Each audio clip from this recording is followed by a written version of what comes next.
Swami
Shambharuna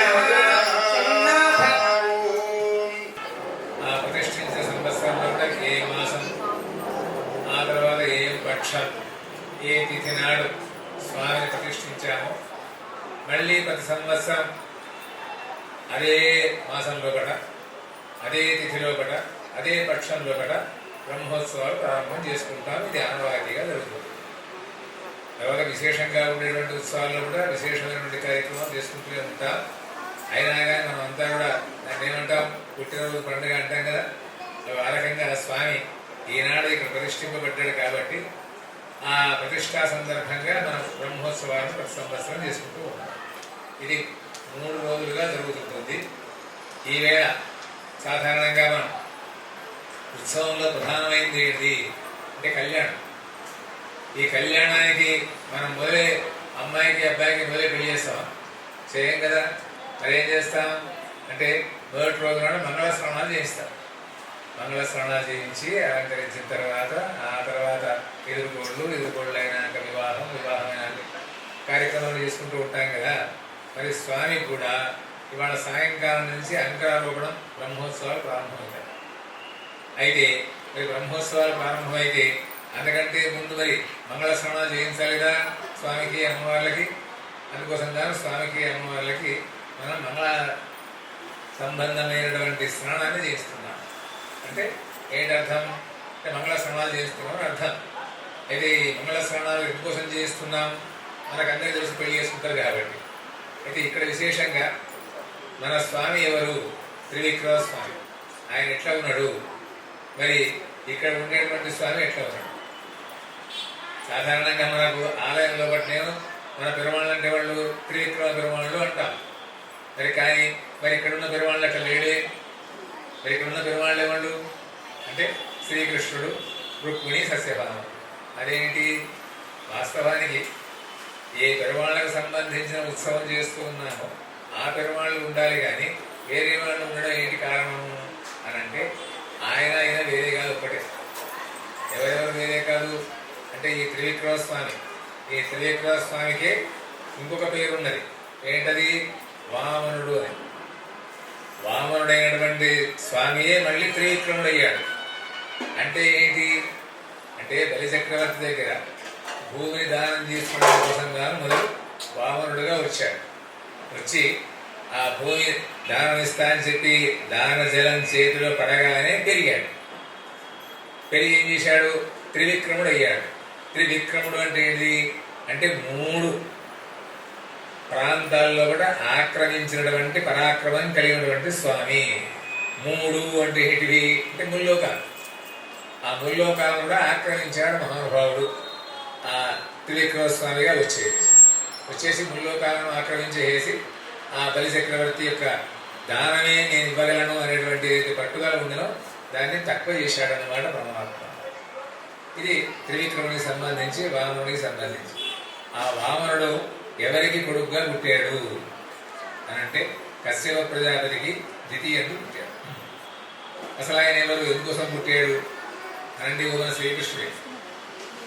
అందువరకే ఆ వామనుడికి సంబంధించి త్రివిక్రమునికి సంబంధించినటువంటి దేవాలయంలో కూడా మనకు మన కృష్ణస్వామి పెట్టారు.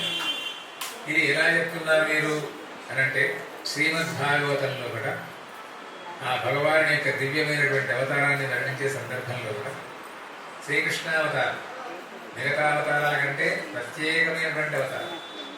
మనం సాధారణంగా అనేక అవతారాలు ఉన్నప్పటికీ కూడా మీ కార్యక్రమం ఎప్పుడైతే అప్పుడు ఆపిస్తున్నాయి. ఎంచేత భగవంతుడికి ఉండేటువంటి ఎన్నో అవతారాలు. బహూని మే వ్యతీతాని జన్మాని తవచార్జున అని చెప్పి సాక్షాత్తుగా భగవానుడే శ్రీకృష్ణుడిగా మనకు గీతలో చెప్పాడు. మనం ఏం చేశాం అంటే సంగ్రహంగా ఉండాలని చెప్పి ఒక 10 అవతారాలను మనం ప్రధానంగా తీసుకున్నాం. మత్స్య కూర్మ వరాహశ్చ. ఆ రకంగా తీసుకున్న తర్వాత ఈ కృష్ణావతారం వచ్చేప్పటికీ శ్రీకృష్ణుడికి బాధ్యతలు బాగా పెరిగిపోయాయి. ఏం బాధ్యతలు పెరిగిపోయాయి అని అంటే అనేక అవతారాల్లో కూడా ఎన్నో వాయిదా పడ్డాడు. ఎంతో మందికి మాట ఇచ్చాడు. ఆ మాటలన్నీ పూర్తి చేసుకోవాలి, ఆ వాయిదాలన్నీ పూర్తి చేసుకోవాలి. అందులో వాటి అన్నింటినీ పూర్తి చేసుకోవాలి. అందులో ప్రధానమైనటువంటి మాట ఏమిటి అంటే బహుశా మీకందరికీ తెలుసు, ఈ దేవకి వసుదేవులు, ఆ తర్వాత యశోదా నందులు, ఏ అవతారంలోనైనా ఇద్దరు తల్లులు ఇద్దరు తండ్రులు ఉన్నారా? లేదు. కానీ ఈ కృష్ణావతారంలో మాత్రం ఇద్దరు తల్లులు ఇద్దరు తండ్రులు ఉన్నారు. అంటే ఎందుకోసం ఇద్దరు తల్లులు ఇద్దరు తండ్రులు ఉండవలసి వచ్చింది? ఇందాక నేను నీకేం చెప్పాను అంటే ఎన్నో సందర్భాల్లో కూడా ఎంతో మందికి ఈయన మాటలు ఇచ్చారు. మాటలు ఇస్తే ఆ మాటలన్నీ పూర్తి చేసుకోవాలి. మరి కృష్ణావతారం తర్వాత కలియుగంలో కూడా వెంకటనాయక, అంతే తప్ప మళ్ళీ వేరే అవకాశం లేదు. అందువల్ల ఆ అవతారంలో బట్టి అన్ని బాకీలు తీసుకోవాలి అని అనుకున్నాడు. ఏం బాకీలట అంటే ఈ కృష్ణుణ్ణి కన్నవాళ్ళు వాళ్ళు, పెంచిన వాళ్ళు ఎవరు? కన్నవాళ్ళేమో దేవకీ వసుదేవుడు, పెంచిన వాళ్ళేమో యశోద. అయితే వాళ్ళ యొక్క తపఫలంగా ఈయన వచ్చారు. అంటే సాధారణంగా రామావతారంలో కూడా తాను ఒక్కడే 4గా అవతరించాడు. అంటే రాముడుగా, లక్ష్మణుడుగా, భరతుడుగా, శత్రుఘ్నుడుగా. కానీ కృష్ణావతారంలో కూడా 4 తపఫలంగా ఒక్కడిగానే వచ్చాడు. ఎందుకట అంటే ఈ దేవకీ వసుదేవుడు పూర్వజన్మలో కూడా కృష్ణి అని సుతపుడు అనేటువంటి వాడు. ఇదివరకు మనం విన్నాం, తిరుపావలు కూడా వస్తుంది. ఈ దేవకీ వసుదేవులు మొట్టమొదటి ఒకట సుతపుడు, కృష్ణి. వీళ్ళు ఏం చేశారట అంటే అనేక వేల ఏళ్ళు భగవంతుని గురించి తపస్సు చేశారు.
तत्त्व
प्रचोदयात् विद्महे विष्णुपत्नीः धीमहि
ప్రసాదాలే మీకు వితరణ చేయడం జరుగుతుంది.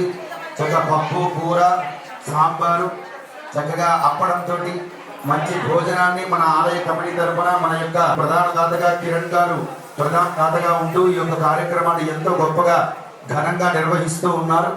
అందరూ కూడా చక్కగా వచ్చి ఈ యొక్క ప్రసాదాలను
महागर्तो महाभूतो महानिधिः सच्चारणो रामधनिशोधनः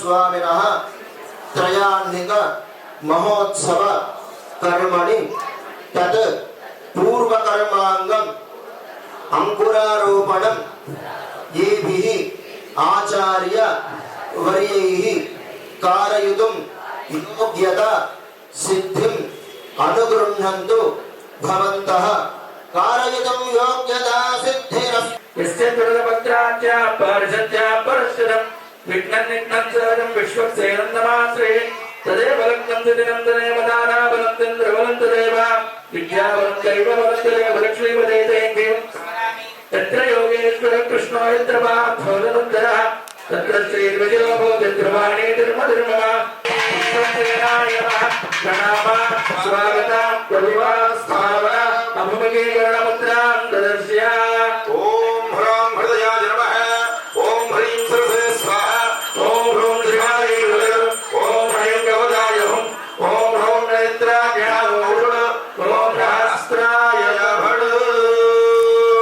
त्रिविक्रम स्वामिनः एवं श्री रुक्मिणी सिद्धभामा समेत श्री वेणुगोपाल स्वामिनः प्रीत्यर्थं श्रीमान् श्रीमतः గోత్రోద్భవస్య నామ్నా నామధేయస్య అందరూ కూడా మీ గోత్రనామాన్ని మనసులో ధ్యానం చేసుకోండి.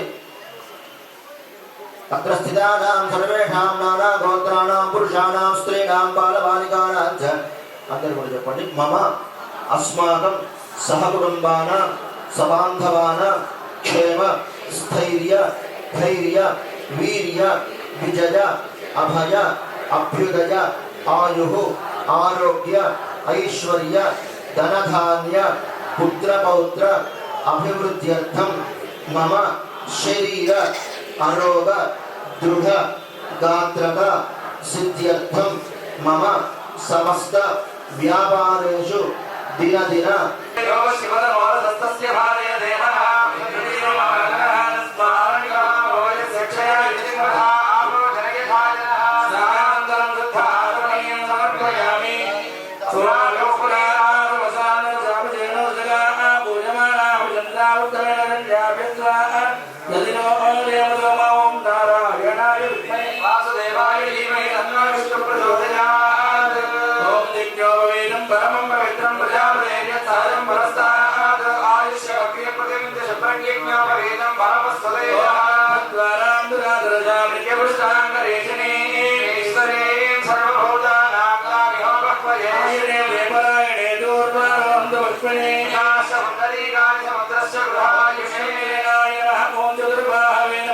ఓం శంఖచక్రగణాధరాయ నమః ఓం దంజనీయస్థాయ నమః ఓం శ్రీమతే నమః ఓం సూత్రవదీనాథాయ నమః ఓం గజాత్మమోదే విదాయ నమః ఓం ప్రసన్నవదనాయ నమః ఓం శాంతాయ నమః ఓం ప్రభాకరనాథాయ నమః నామాసన్నాభాత్రం జనైంద్రదేవా త్రిస్వయావేదో భక్తాంజలిశోధాంతం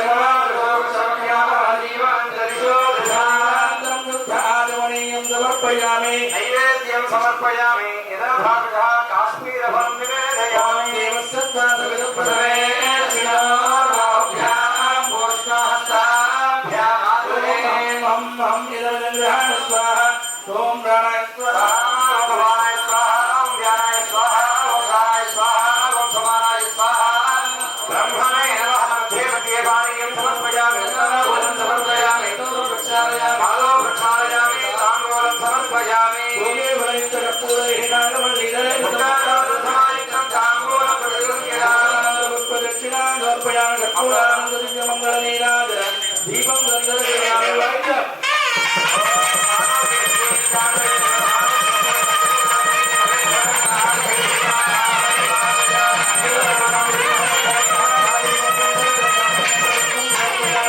ఓం విశ్వక్సేనాయ విద్మహే వేత్రాత్రాయ ధీమహి సమర్పయామి ప్రార్థన నమస్కారాన్ సమర్పయామి అనయా ధ్యానా వాహనా షోడశోపచారపయావాయిత సూత్రవదీతమేదరి విశ్వక్సేన స్వామి ప్రీతస్తు ప్రసన్నో వరదో భవతు విశ్వక్సేనం భగవత్పాదం